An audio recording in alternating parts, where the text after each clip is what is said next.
उसको 2 मिनट बाद मेरे को ना वो अंदर घुसा, बोलता है सबको मार दूंगा आज। तो अंदर घुसा और चाकू निकाल दिया। इनके घर में कल हंसी खुशी का माहौल रहता, शादी की बातें होती, सगाई होने की बातें होती, और आज इनके साथ ऐसा नौबत देखना पड़ रहा है। कोशिश कर रहा था, जैसे मेरे भाई को मैं बोला राजू भाग वहाँ से, जब तक मेरे भाई को सीने में चाकू मार घुसा दिया था।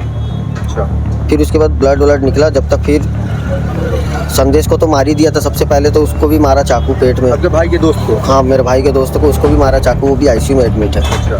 जो आरोपी है जी आशुतोष जी, वो तो पकड़ा गया ना? सर वो पकड़ा गया, लेकिन टाइम से कहीं 112 कहीं पहुंच जाती तो आज मेरा भाई 112 को कुछ में गांजा दारू सब बिकता वहाँ पे, दोनों जितने वहाँ पे आसपास के एरिया में सब गांजा दारू सब अत्ती टाइप का गांजा दारू सब बिकता, खुलेआम बिकता। प्रशासन पुलिस कभी कुछ नहीं, पुलिस कार्रवाई नहीं कुछ नहीं। कल संडे बीती रात को 8:30 बजे एक व्यक्ति की हत्या हो जाती है। अभी हम मौजूद हैं अहिवारा में।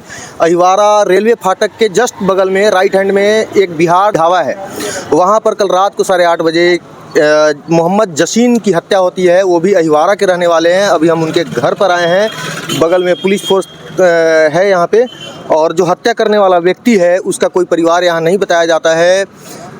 हम इनसे पूरा मामला समझेंगे, आखिर क्यों ऐसा मौका मिल गया उनको, कैसे हो गया कि हत्या तक बात आ गई। भैया आप उनके बड़े भाई हैं, क्या नाम है आप? मेरा नाम मोहम्मद मोहसिन। क्या क्या हुआ था थोड़ा बताइए। सर रात में मेरे को मेरा भाई फ़ोन किया, मैं दुकान बंद करके अपने चाचा की दुकान पे बैठा था। मेरा भाई मेरे को फ़ोन किया, भाई कहाँ है? मेरे को आशुतोष मेरे को 2-3 झापट मार दिए। मैं बोला क्यों मारा? आशुतोष कौन है? ये ढाबा वाला है जो मेरा भाई का हत्यारा है। वो मेरे को फ़ोन किया मेरा भाई, तो मैं जा ही रहा था। दोनों भाई हम लोग कैरम खेलते हैं रात में 8:30 बजे। मैं दुकान बंद करके जाता हूँ तो मेरा भाई मेरे को फ़ोन करता है डेली कि भाई कहाँ है, आजा कैरम खेलेंगे। तो हम लोग क्वार्टर में हम लोग का रूम है, वहाँ हम लोग कैरम खेलते 9:30 बजे तक। तो मेरा भाई, मैं सोचा उसी के लिए फ़ोन किया। मैं बोला चला आ ही रहा हूँ, रास्ते में हूँ। तो मेरा भाई मेरे को बोला 2-3 झापट मार दिया। मैं चला रहा हूँ, इधर पहुँच ही गया। तो उसके ढाबे के पास गाड़ी में खड़ा किया अपनी कार को, तो आशुतोष के पास गया। मैं बोला भाई क्यों मार दिया उसको? तेरा छोटा भाई है, छोटा है तेरे से। मतलब नॉर्मल लड़ाई झगड़ा? हाँ नॉर्मल। वो जबकि वो मारा, वो मार भी खा लिया और वो शांत खड़ा था, मेरे जाते तक खड़ा ही था। मैं उसको फिर मैं बोला भैया क्यों मार दिया? उसको 2 मिनट बाद मेरे को ना वो अंदर घुसा, बोलता है सबको मार दूंगा आज। वो अंदर घुसा और चाकू निकाल दिया। चाकू निकाल के अंधाधुंध चाकू चला दिया।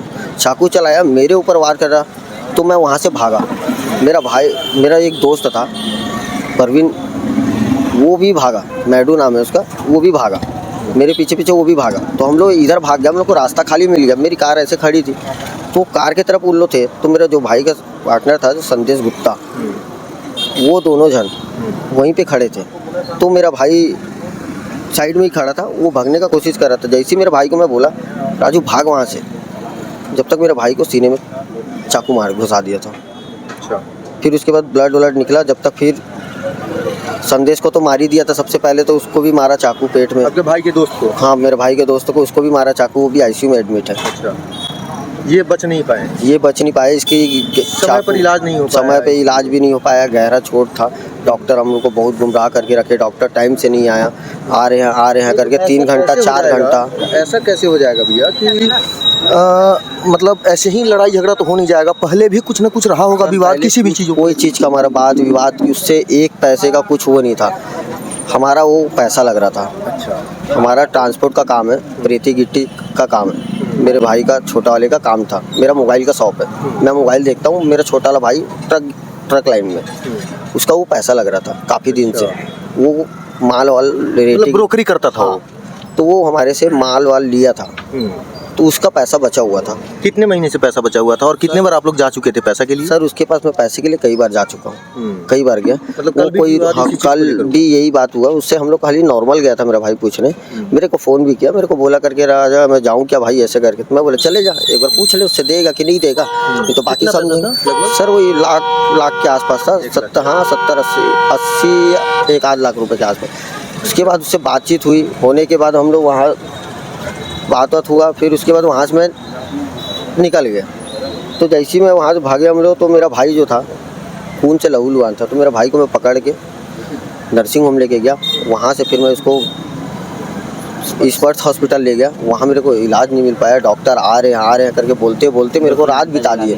नहीं तो स्पर्श हॉस्पिटल में उस समय क्या डॉक्टर नहीं थे? नहीं क्योंकि स्पर्श हॉस्पिटल में या नर्सिंग होम में नहीं। हर समय 24 घंटे यहाँ डॉक्टर होने चाहिए। यहाँ के नर्सिंग होम में बोले यहाँ बड़े हॉस्पिटल ले जाओ। हमने बड़े हॉस्पिटल ले गए सुपेला में, वहाँ बोले करके डॉक्टर आ रहा है करके 2 घंटा 3 घंटा बिता दिया वहाँ। फिर देखते देखते फिर लास्ट में डॉक्टर आए। वो लोग पहले साइन करो, बिल पेड करो, ये करो वो करो, ऐसे स्पर्श वाले पैसा जितना बोले हम उतना पैसा देते चले गए उसको, एडवांस जो बोले। उसके बाद 1,50,000 और मांगे लास्ट में, वो भी दिया हम उसको। बोले सर जो होगा जितना होगा हम उतना पैसा देंगे, लेकिन मेरे भाई को बचा दो बस। मैं अपनी पूरी प्रॉपर्टी बेच दूंगा लेकिन मेरा भाई बचना चाहिए। उन्होंने बोला ठीक, इलाज कर रहे हैं, ऐसा वैसा कॉपरेट करो। लास्ट में फिर बोलते हैं करके नहीं हमारे से नहीं हो पाएगा, आप बड़े हॉस्पिटल ले जाओ।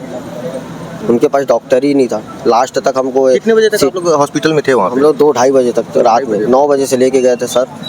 2-2:30 बजे रात तक हमको गुमराह बना के रखा गया और इलाज भी नहीं मिल पाया मेरे भाई को। वही हम यहाँ रायपुर लेके गए रामनारायण में। जो आरोपी है जी आशुतोष जी, वो तो पकड़ा गया ना सर? वो पकड़ा गया लेकिन टाइम से कहीं 112 कहीं पहुँच जाती तो आज मेरा भाई 112 को आने में कितना समय लग गया था? सर काफ़ी समय लग गया था। लोग बता रहे थे कि बहुत टाइम बाद आया था, आधा पौन घंटे बाद आया था। और एक मारने के बाद भी आशुतोष मेरे भाई को मारने के बाद खुद 112 को फ़ोन कर रहा है। अच्छा, और आप लोगों को भी कुछ धमकी उमकी दे रहा था बीच में? सर हम लोग को यही बोला, मेरे को भी बोला सबको तुमको मारूंगा चाकू। जब तो आप लोग थाने में कंप्लेन नहीं किए थे? नहीं सर, वो कल ही हम लोग को ये सब बात बोला। कल ही दिन? हाँ, उसके बाद फिर मौका ही नहीं मिला। हम लोग बोले छोड़ यार, ऐसे करके ऐसे पैसा कहीं खा लिए हैं, छोड़ रहने दे। फिर उसके बाद मेरे भाई लोग को बोला एक आवेदन दे देना, छोड़ो इसको ऐसे करके। मतलब आप लोग इस बात को ज़्यादा तवज्जो ना दिए, हल्के में ले लिए कि चलो यार बोल दिया गुस्से में, इस टाइप का? हाँ, हम लोग बस बोल दिया, छोड़ दिया हम लोग। सोचे नहीं कि मतलब इस टाइप का हमारे साथ ये करेगा। आपके भाई का एज क्या होगा? 26 साल। उनकी शादी हो गई? कल सर उसकी 26 तारीख को उसके यहाँ सगाई फगाई ये सब होना था। कल सगाई थी? जी सर, कल लड़की वाले लोग आ रहे थे सब, उसका रिश्ता सब तय हो चुका था। मैं आपसे ज़्यादा सवाल करना ठीक नहीं है।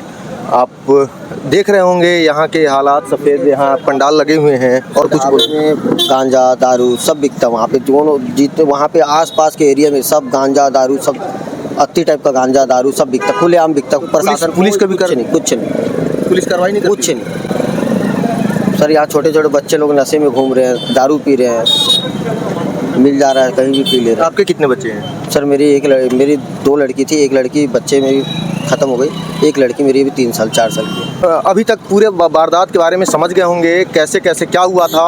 अब आप समझिए, वहाँ इनके अनुसार शराब का बिक्री किया जाता था, वहाँ पे गांजा बिकता था, जैसा ये बता रहे हैं। और पुलिस प्रशासन चुप्पी साधे हुई थी, और जबकि इनको कल धमकी भी दिन में दिया गया था। इनके घर में कल हंसी खुशी का माहौल रहता, शादी की बातें होती, सगाई होने की बातें होती, और आज इनके साथ ऐसा नौबत देखना पड़ रहा है। सफ़ेद पंडाल लग गया इनके घरों में, देख रहे होंगे, महिलाएं हैं, माताएं हैं उनकी, और इनकी क्या स्थिति है आप समझ सकते हैं। कहीं ना कहीं हॉस्पिटल की भी लापरवाही है। रात में डॉक्टर नहीं रहते हैं, जबकि हॉस्पिटल में 24 घंटे डॉक्टर होना अनिवार्य है, तभी लाइसेंस दिया जाएगा। लेकिन बड़े हॉस्पिटलों में भी डॉक्टर की कमी हो जाती है, ये भी सोचने वाली बात है। हो सकता है डॉक्टर अगर मिल गया होता तो। आप गए थे? डॉक्टर वहाँ नहीं थे सर। कितने बजे गए थे? हम लोग सर यहाँ से जैसे ही हादसा हुआ हम तुरंत ले गए। 1.5 घंटे तक डॉक्टर नहीं आया, ठीक है। तो उन्होंने CT स्कैन करवाया, एक्सरे करवाया, सब कुछ कराया, उसके बाद भी डॉक्टर नहीं आया। कौन से हॉस्पिटल में गए थे? इस पर सर हम लोग गए। उसके बाद डॉक्टर आया, चेकअप किया, उसके बाद बोलते कि यहाँ पर नहीं होगा, इसको रिफर करना पड़ेगा। 1.5-2 घंटे बाद आया? जी सर। अगर समय पर डॉक्टर पहुँच गई होती तो हो सकता था इनकी जान बच जाती। लेकिन सरकार और प्रशासन के कान में जू तक नहीं रेंगेगा। आप समझिए, महज 70,000 रुपये को लेकर हत्या कर दी गई। इसमें इनकी कोई गलती नहीं थी। अगर 70,000 रुपये या 1 लाख रुपये नहीं दे रहे थे तो जाएंगे ही मंगने। जब मंगने जाएंगे तो कैसे इनके साथ हो गया। अगर आप किसी को भी पैसा देते हैं तो सोच समझ कर दें, किसी को उधारी देते हैं तो सोच समझ कर दें, क्योंकि समय बदलते जा रहा है। यहाँ जो हुआ वो तो हुआ ही, इनके साथ अन्याय किस तरह का हुआ ये भी आप समझिए। हमारे खबरों से जुड़े रहने के लिए आप लाइक शेयर सब्सक्राइब ज़रूर करें, ताकि हम हकीकत खबरों को आप तक पहुंचा सके। धन्यवाद।